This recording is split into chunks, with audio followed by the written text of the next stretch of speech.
For about a decade, if you wanted to train a serious AI model, you had exactly one real option, and everybody in the room knew its name: NVIDIA. That was the whole game. You paid what they asked, you waited in whatever line they told you to wait in, and then you said thank you. Every year some challenger would show up, wave a spec sheet, and get a few headlines maybe, and quietly vanish. So when I tell you AMD just built the thing that made NVIDIA actually flinch, I completely get the eye roll. I had the same reaction, but this time the story is different, and I want to walk you through exactly why, because the receipts on this one are kind of wild. And look, if you like catching these shifts before your feed catches up to them, go ahead and tap subscribe right now, and that way you're in the room when the next big one lands. Cool?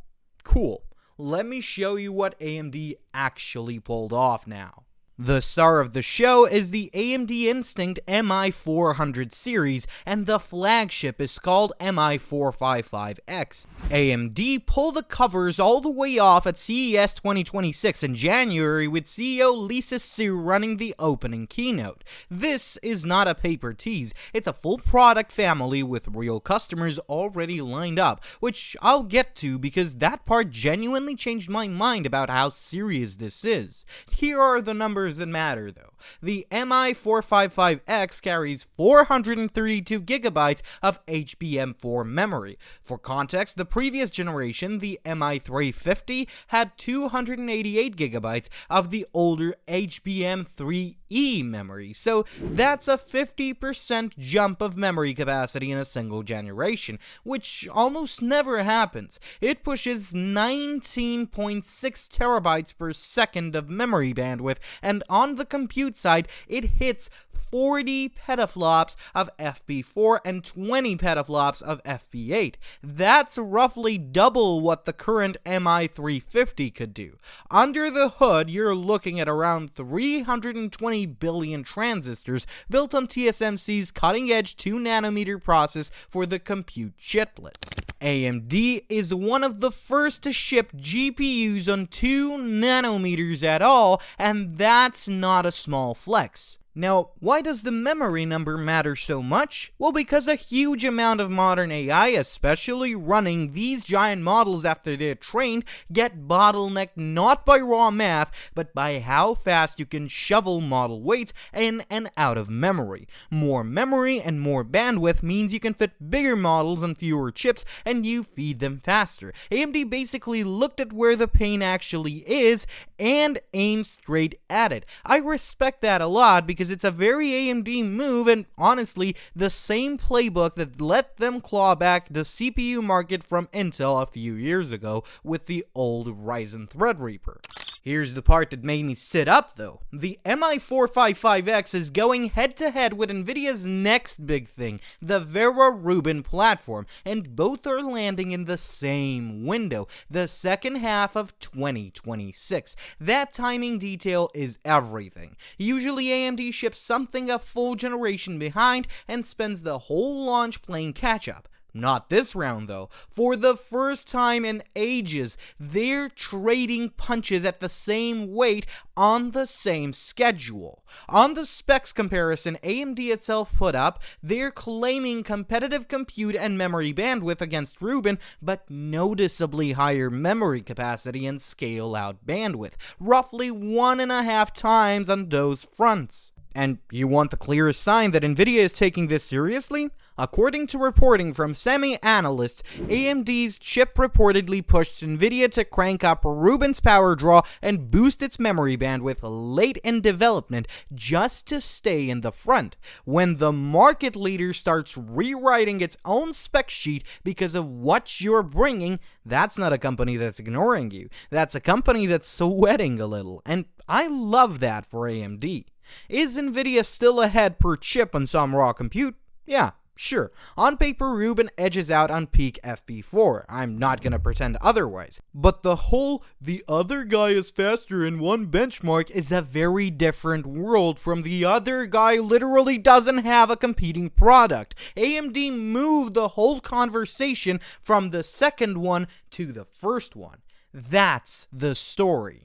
Now, here's the thing I think a lot of people miss. NVIDIA doesn't win just because of one great GPU. They win because they sell you the entire room. The networking, the CPUs, the software, all bolted together so it just works out of the box. So AMD went and built their own version of the entire room, and they call it Helios. Helios is a rack-scale platform, meaning it's a full server rack designed as one giant computer. It packs 72 of those MI455X GPUs, pairs them with AMD's next-generation EPYC Venice CPUs running the Zen 6 architecture, and ties everything together with AMD's own networking.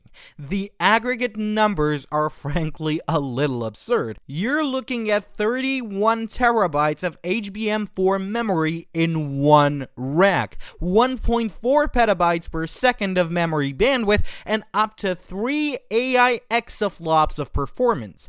This thing is built to go straight in NVIDIA's flagship rack systems, the GB200 NVL72 and the DGX SuperPod, which have basically owned that tier unchallenged. And crucially, AMD is doing it the open way. Their software stack, ROCm, is open source, and the interconnect they're backing, called UALink, is an open standard supported by a whole gang of heavyweights including Google, Meta, Microsoft, Intel, and Broadcom. That's the direct counter to NVIDIA's proprietary lockdown NVLink. If you're a giant company terrified of being married to one vendor forever, that openness is a genuinely attractive escape hatch, and I think that's a smart positioning, and it's the kind of thing that wins deals quietly over years. Okay, this is where I went from interesting to, oh, this is real. Specs are one thing,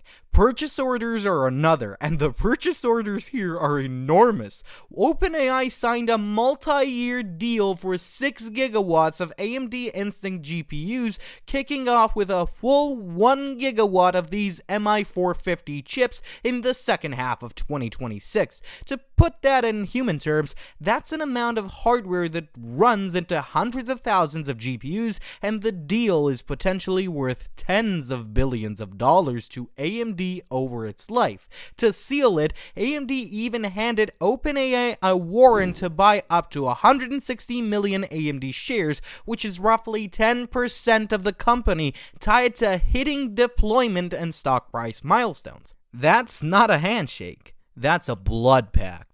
Then Meta signed its own 6 gigawatt agreement, including a custom version of the MI450 co-engineered for Meta's exact workloads. Oracle announced plans to stand up a cluster of 50,000 of these GPUs, and when OpenAI, Meta, and Oracle all separately decide to bet billions on your hardware in the same year, the AMD is just a bit player narrative is basically dead. Analysts are already penciling in billions in MI400 revenue for 2026 alone. That's the difference between a cool spec sheet and an actual industry shift, and this is the latter. I'm not gonna blow smoke here, so here's the real asterisk. NVIDIA's biggest moat was never purely the silicon, it's the software. CUDA, which developers have spent 15 years building on top of. Now, AMD's ROCm has gotten dramatically better, but there's still a lot of work to close that gap in some workloads. Switching platforms takes engineering effort, and the friction is real. But here's why I still land firmly on the optimistic side. Software gaps close a lot faster when there's tens of billions of dollars pushing on them.